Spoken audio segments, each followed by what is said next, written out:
Hello बच्चों,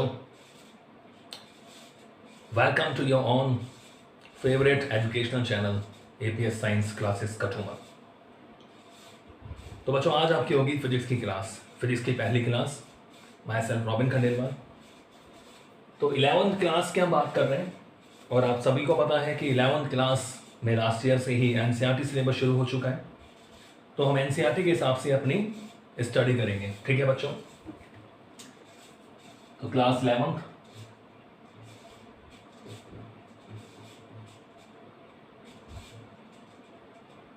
NCERT के according हम पढ़ेंगे। तो चूंकि आप देखो पहली क्लास है, तो आपका जो सब्जेक्ट है 11th क्लास में फिजिक्स, उसको हम आज थोड़ा इंट्रोडक्शन दे उसका।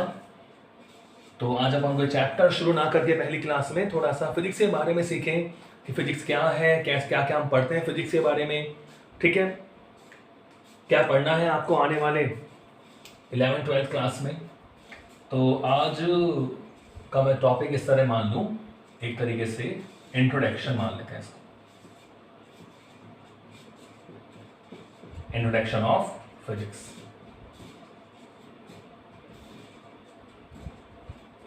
तो फिजिक्स का इंट्रोडक्शन की बात हम यहां करेंगे आज, इंट्रो ऑफ फिजिक्स। ठीक है, तो देखो बच्चों, ये जो फिजिक्स शब्द है, फिजिक्स इसे अपन भौतिक शास्त्र या भौतिक विज्ञान भी कहते हैं। फिजिक्स ये जो शब्द है ये बना फ्यूसिस से। फिजिक्स शब्द किससे बना? फ्यूसिस से बना। फ्यूसिस एक लैटिन या ग्रीक भाषा का शब्द है जिसका मतलब क्या होता है? नेचर। ठीक है, क्या बोलते हैं इसको? फ्यूसिस। तो फ्यूसिस का मतलब क्या होता है? नेचर। यानी फिजिक्स का मतलब क्या हो गया? नेचर। यानी हमें इसमें नेचर को पढ़ना है। फिजिक्स में हम किसको पढ़ेंगे? नेचर को पढ़ेंगे।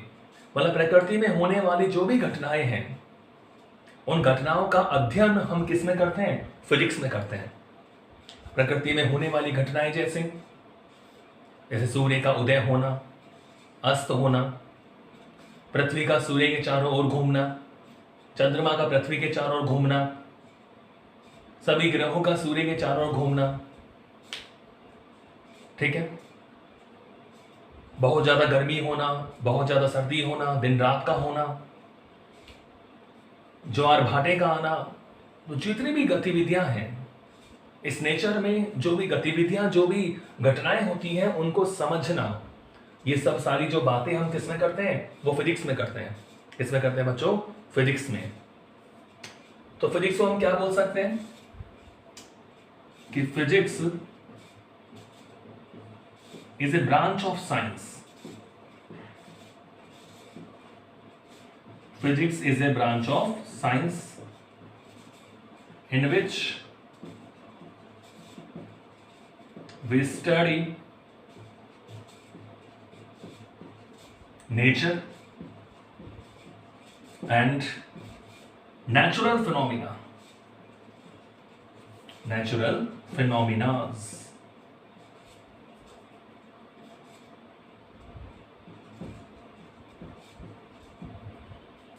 Physics is a branch of science in which we study nature and natural phenomena. इनकी बात हम यहां करेंगे फिजिक्स में। यानी इसको अगर हिंदी में लिखूं मैं तो क्या बोल सकते हैं कि भौतिक विज्ञान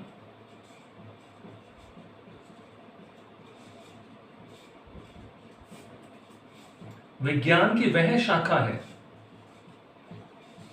विज्ञान की वह शाखा है जिसमें हम प्रकृति एवं प्राकृतिक घटनाओं का अध्ययन करते हैं। जिसमें हम प्रकृति एवं प्राकृतिक घटनाओं का क्या करते हैं? अध्ययन करते हैं।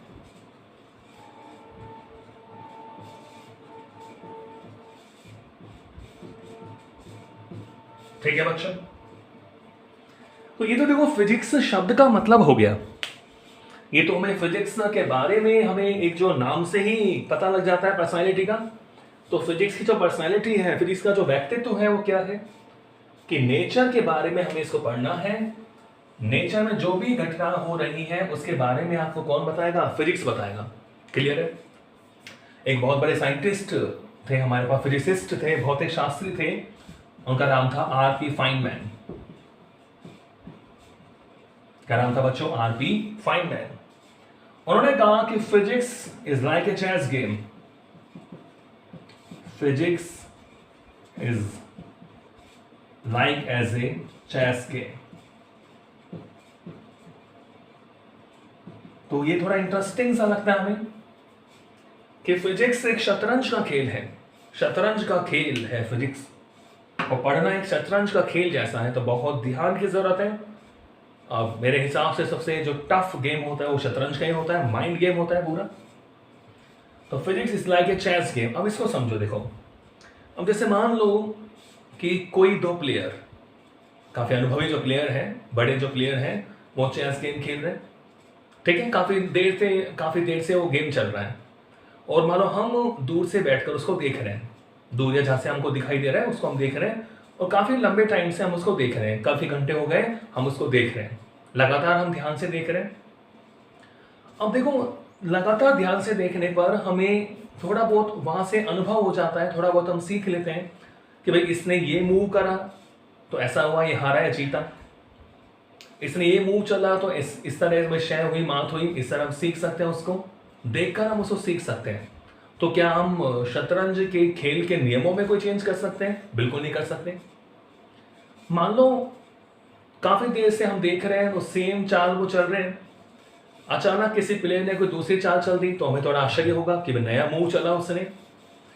तो बिल्कुल हम उसको केवल समझ सकते हैं, उसकी हम खोज कर सकते हैं, डिस्कवरी कर सकते हैं कि भाई ऐसा करने से ऐसा होगा गेम में, ये गेम्स के नियम हैं, लेकिन हम नियमों को चेंज नहीं कर सकते। तो इसका मतलब ये हुआ कि जो नेचर है, जो प्रकृति है, वो एक शतरंज के खेल की तरह है। जो घटनाएं हैं वो उसकी चालें हो गई, तो हम केवल घटनाओं का मेजरमेंट कर सकते हैं। जो नेचुरल फिनोमिनाज होते हैं, जो प्राकृतिक घटनाएं होती हैं, हम उनका केवल क्या कर सकते हैं? मेजरमेंट कर सकते हैं। हम उनको चेंज नहीं कर सकते। मतलब जो प्राकृतिक घटना है वो जैसे होगी, जिस समय होगी, वो होगी। तो हम केवल उसके कारण के बारे में, फिजिक्स हमें उसको बताती है, उसके लॉ के बारे में, वो किस नियम के अनुसार हो रही है। कोई भी नई घटना होगी, कोई भी नया आविष्कार होगा तो हमें बिल्कुल आश्चर्य होता है, फिर हम उसको भी धीरे धीरे सीख लेते हैं। तो नेचर एक चेस गेम की तरह खेल रही है, और हम उसको समझते हैं किसकी सहायता से? फिजिक्स की सहायता से। तो बहुत बड़े फिजिसिस्ट थे, भौतिक शास्त्री थे आर.पी. फाइनमैन। उनके हिसाब से फिजिक्स क्या था? एक चेस गेम था। अब देखो बच्चों, फिजिक्स कोई छोटा मोटा साइंस तो है नहीं, सारा साइंस इसी में समाया हुआ है फिजिक्स में। तो फिजिक्स को पढ़ने के लिए, जैसे आप 11th क्लास में आ गए हो, तो आपकी 11th क्लास की जो स्टडी है, मतलब जैसे भी आप अभी तक पढ़ते आए हो, क्या 11th क्लास में भी आपके 5 सब्जेक्ट हो गए, फिजिक्स, केमिस्ट्री, मैथ या बायो, हिंदी या इंग्लिश, इनको आप पढ़ रहे हो। तो हमने आपकी 11th की स्टडी को हमने सब्जेक्ट्स में बांट दिया। सब्जेक्ट के अंदर आप फिजिक्स में आए या किसी भी सब्जेक्ट में आए तो वहां हमने चैप्टर्स में बांट दिए, और चैप्टर्स के अंदर क्या हो गए बच्चों? अलग अलग टॉपिक्स हो गए, ताकि वो इजी हो जाए कि इस टॉपिक में हमें इसको पढ़ना है, इस टॉपिक में हमने इस फिनोमिनास को पढ़ना है। तो बिल्कुल ऐसे ही फिजिक्स को पढ़ने के लिए, फिजिक्स को समझने के लिए, इसे हमने कुछ शाखाओं में बांटा। तो घटनाएं तो बहुत सारी हैं, तो हमने कुछ शाखाओं में इसको बांटा, तो उसकी बात हम करते हैं।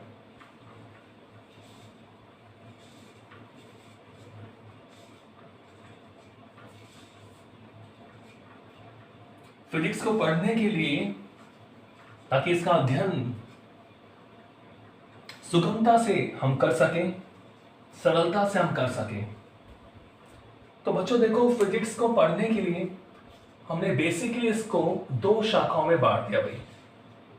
फिजिक्स यानी भौतिक विज्ञान या भौतिक शास्त्र,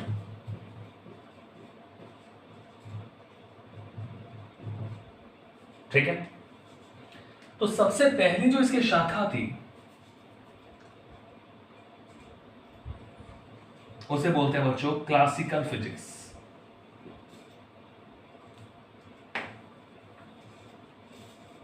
क्लासिकल फिजिक्स।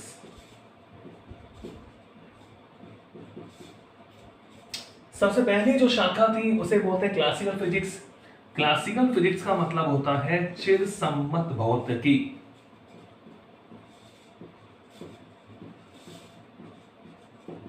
चिरसम्मत भौतिकी पहली ब्रांच जो है फिजिक्स की वो है क्लासिकल फिजिक्स, चिरसम्मत भौतिकी। तो हमने किस नॉलेज को, फिजिक्स की नॉलेज को हमने क्लासिकल फिजिक्स में रखा गया है। तो बिल्कुल आप ध्यान रखेंगे कि सन 1900 से पूर्व का जो फिजिक्स है,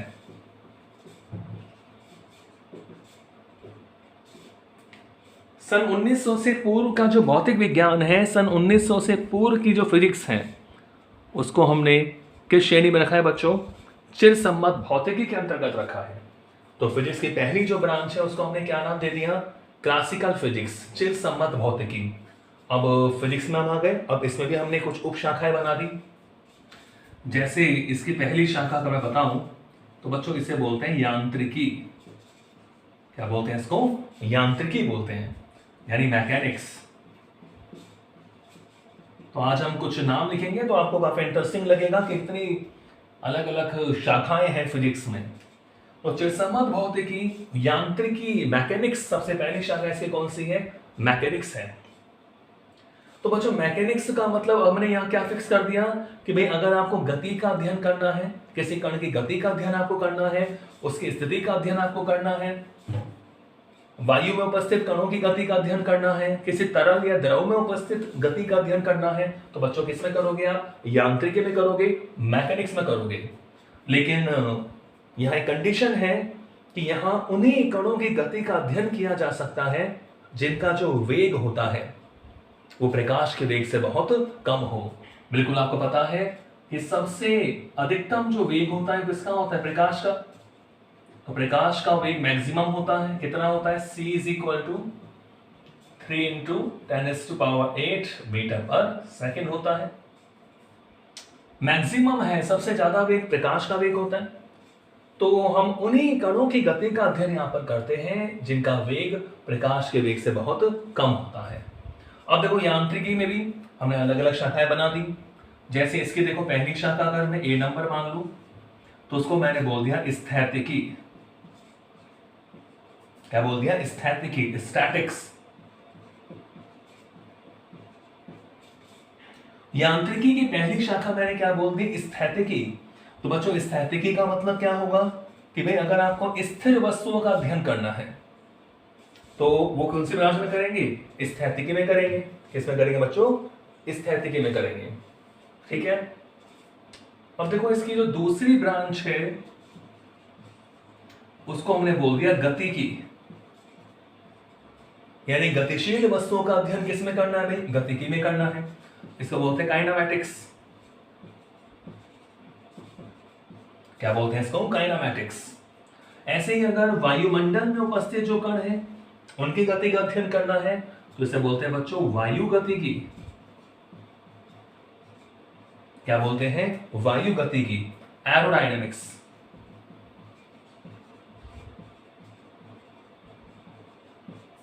वायु गतिकी का मतलब एरोडायनेमिक्स। और ऐसे ही अगर तरल में उपस्थित कण की गति का अध्ययन करना है तो इसे हम बोल देंगे तरल यांत्रिकी। क्या बोलेंगे? तरल यांत्रिकी, फ्लूइड मैकेनिक्स।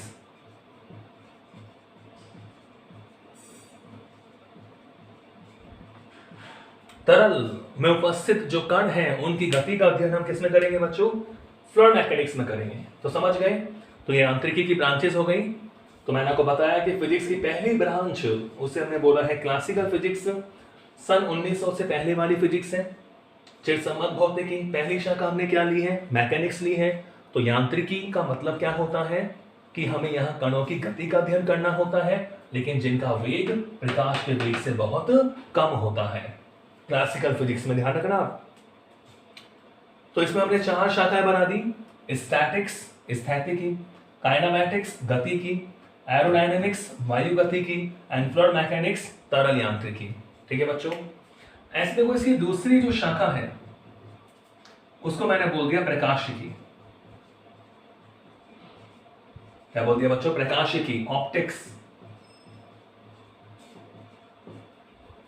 तो क्लासिकल फिजिक्स में जो दूसरी ब्रांच हमारे पास है वो है प्रकाशिकी, ऑप्टिक्स। तो जैसे ही देखो नाम से क्लियर है, प्रकाशिकी यानी प्रकाश का अध्ययन भाई आपको करना है, तो किस में पढ़ोगे? ऑप्टिक्स में पढ़ोगे। तो ऑप्टिक्स एक अलग से सब्जेक्ट हो गया आपका, अलग से बुक हो गई ऑप्टिक्स, प्रकाशिकी। प्रकाश के बारे में पढ़ना है, प्रकाश के गुण पढ़ने हैं।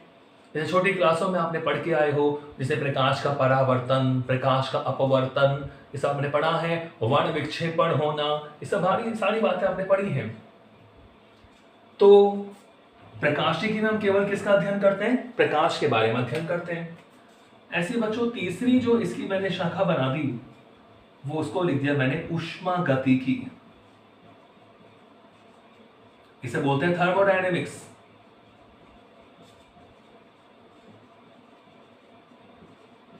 क्या बोलते हैं? थर्मोडायनेमिक्स। तो नाम से क्लियर है, ऊष्मागतिकी यानी ऊष्मा का अध्ययन करना है, ऊष्मा का किसी भी निकाय के साथ उसके व्यवहार का अध्ययन करना है, ऊष्मा का उत्सर्जन या अवशोषण होना, ठीक है ना। और ऐसे इसकी चौथी और लास्ट जो शाखा है इसकी, वो है बच्चों तरंग गति। तरंग या दोलन गति इसको मैं अगर बोल दूं, वेव मोशन। क्या बोलेंगे इसको? Wave motion. तो तरंग या दोलन गति का मतलब क्या होगा कि यहां हमें तरंगों के बारे में पढ़ना है। पर सुना होगा अनुप्रस्थ तरंग, है ना। प्रकाश भी क्या है? एक तरंग है। ध्वनि क्या है? तरंग है। दोलन करना, सिंपल पेंडुलम हमने देखा है ना, पेंडुलम, पेंडुलम वाली घड़ी होती है। तो दोलन करना, तो सारी बातें दोलन से संबंधित, तरंग से संबंधित जो गति है उसका अध्ययन हम किसमें करते हैं? तरंग गति में करते हैं। क्लियर है? और बच्चों जब 1900 आने वाला था, 19वीं सदी आने वाली थी, तो यानी 1900 के अंत तक वैज्ञानिकों ने ये सोचने लगे कि भाई अब फिजिक्स में सारा काम पूरा हो चुका है। यानी प्रकृति में जो भी घटनाएं हैं, जो भी नियम है, वो हम इस क्लासिकल फिजिक्स से समझा सकते हैं। उस समय तक जो भी घटनाएं थी, सारे सिद्धांत थे, सभी कोई सी भी घटनाएं हो, चाहे खगोलीय हो, चाहे कैसी भी घटनाएं हो, उनको हम किससे समझा सकते हैं? क्लासिकल फिजिक्स के सिद्धांत से समझा सकते हैं। लेकिन 1900 के लगभग ही जब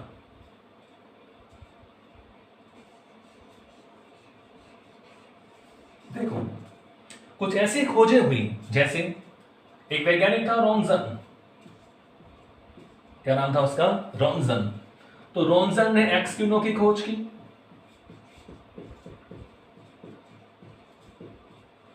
तो एक्स किरणों की खोज उसको ये नहीं समझा पाए, क्लासिकल फिजिक्स के नियम नहीं समझा पाए। ऐसे ही रेडियो एक्टिविटी की खोज हुई।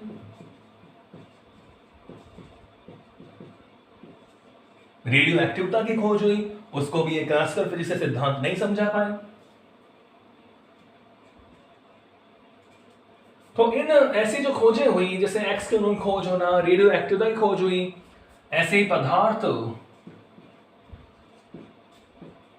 कोई भी पदार्थ हमारे पास है, तो पदार्थ से विकिरण का उत्सर्जित होना, इसके जैसा ही होता है ये।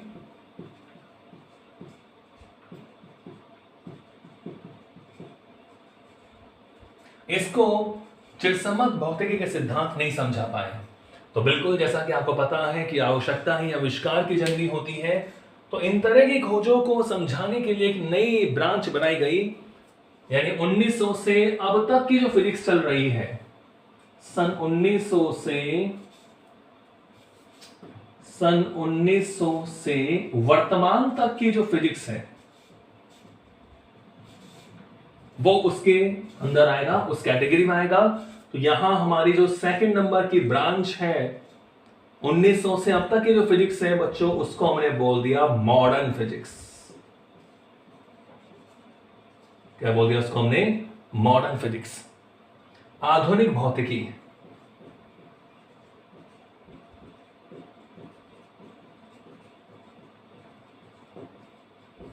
आधुनिक भौतिकी, समझ में आ गई बात? ठीक है ना। तो 1900 से वर्तमान तक की जो फिजिक्स है उसको हमने क्या नाम दे दिया? आधुनिक भौतिकी नाम दे दिया। यानी अब आज के टाइम जो भी इन्वेंशन होगा, जो भी आविष्कार होगा, जो भी खोज होगी, जो भी नियम सिद्धांत बनेंगे, वो सब किसके अंदर बनेंगे? सब मॉडर्न फिजिक्स के अंतर्गत बनेंगे। ठीक है ना? तो इसमें भी कुछ शाखाएं थी, बहुत सारी शाखाएं हैं, मैं कुछ को लिख देता हूं। ठीक है, आप भी ऐसे लिख लेना अपने कॉपी में। तो आधुनिक भौतिकी में जैसे हमने अलग अलग ब्रांच ली, तो देखो इसको मैं लिख देता हूं।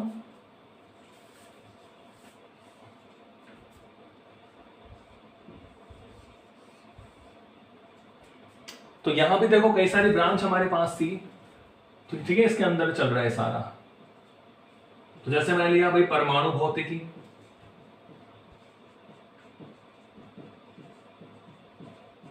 क्या ले लिया? परमाणु भौतिकी। परमाणु के बारे में पढ़ो, परमाणु की संरचना के बारे में पढ़ो। तो ये सारी जो बातें हैं परमाणु और परमाणु से संबंधित जो संरचनाएं हैं, जो घटनाएं हैं, वो सब हम किस में पढ़ते हैं बच्चों? एटॉमिक फिजिक्स में पढ़ते हैं, परमाणु संरचना में पढ़ते हैं। तो परमाणु भौतिकी, ठीक है, मॉडर्न फिजिक्स में पहली ब्रांच मैंने क्या लिखी है? परमाणु भौतिकी। ठीक है बच्चों, क्लियर है ना? इसे बोलते हैं एटॉमिक फिजिक्स।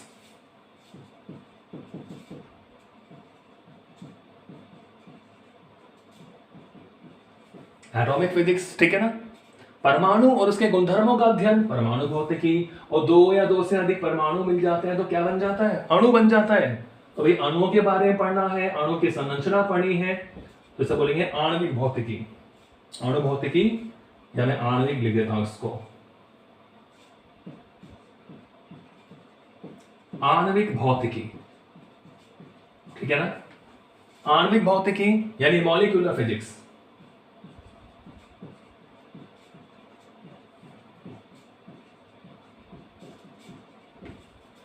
दूसरी आणविक भौतिकी यानी इसे हम क्या बोलेंगे बच्चों? Molecular physics. तो अणुओं के बारे में अध्ययन, अणुओं की संरचना का अध्ययन, ये सब हम किस में करेंगे? आणविक भौतिकी में करेंगे। क्लियर है? और परमाणु का सारा जो द्रव्यमान है, सारा का सारा जो द्रव्यमान, सारा का सारा जो धनावेश है, उसके बारे में अध्ययन करना हो, नाभिक के बारे में अध्ययन करना हो, तो उसको हमने क्या बोल दिया बच्चों? नाभिकीय भौतिकी। क्या बोल दिया इसको हमने? नाभिकीय भौतिकी, न्यूक्लियर फिजिक्स।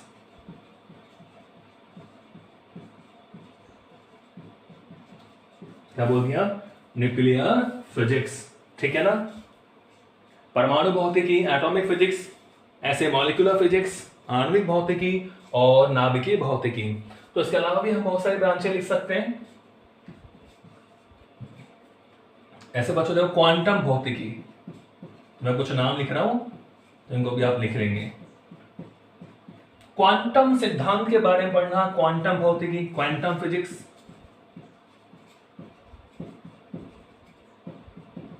ठीक है बच्चों? ऐसे ठोस अवस्था भौतिकी,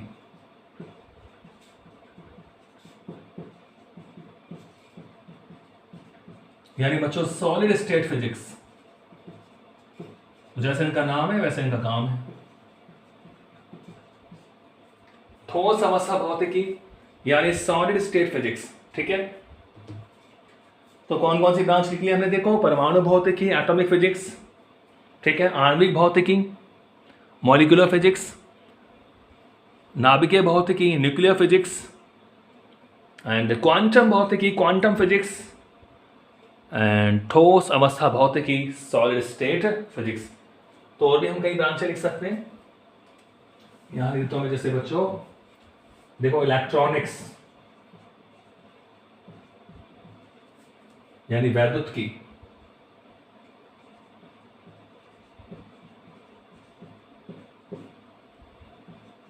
ठीक है, इलेक्ट्रॉनिक्स। ऐसे ही मैथमेटिकल फिजिक्स,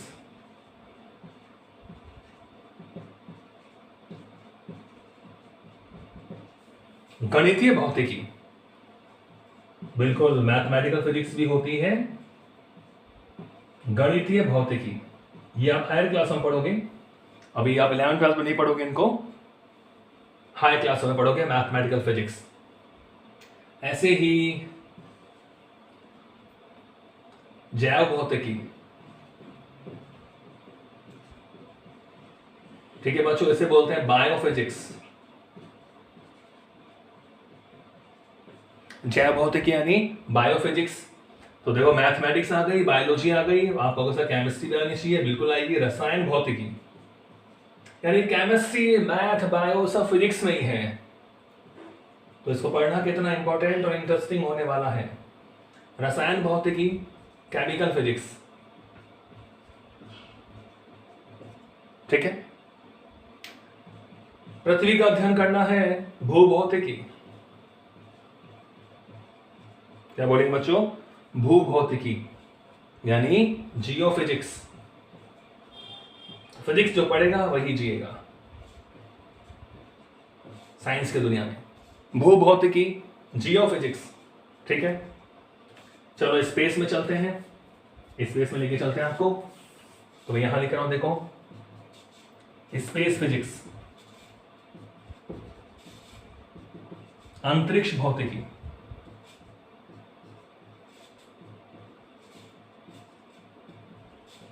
अंतरिक्ष भौतिकी, स्पेस फिजिक्स, ठीक है। और भी लिख सकते हैं काफी। चलो स्पेस पे चले, अब समुद्र में चलते हैं। समुद्र भौतिकी, ओशन फिजिक्स,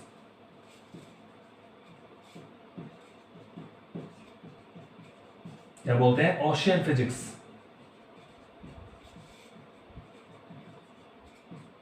तो देख रहे हैं ऐसी कोई जगह है जहां फिजिक्स नहीं है?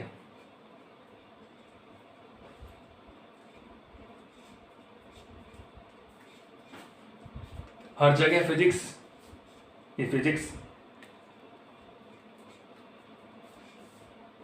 ठीक है बच्चों। देख सकते हैं आप, मॉडर्न फिजिक्स में काफी ब्रांच हमारे पास है।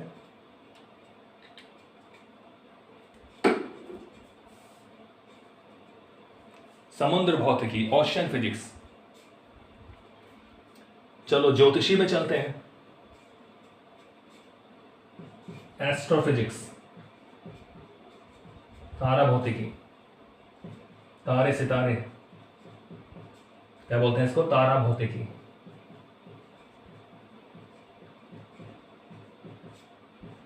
एस्ट्रोफिजिक्स, ठीक है। तो ऐसे में देखो बहुत सारी शाखाएं हैं। इसका मतलब यह हुआ कि हर जगह फिजिक्स ही फिजिक्स आपको नजर आ रही है। तो हम एक लाइन लिख सकते हैं कि भाई जल में, थल में, तो इनको देख के आपको पता लग रहा है बचा क्या? जल में, थल में और नभ में, जहां भी जाओगे, जहां भी जाओगे, भौतिक विज्ञान को अपने साथ पाओगे।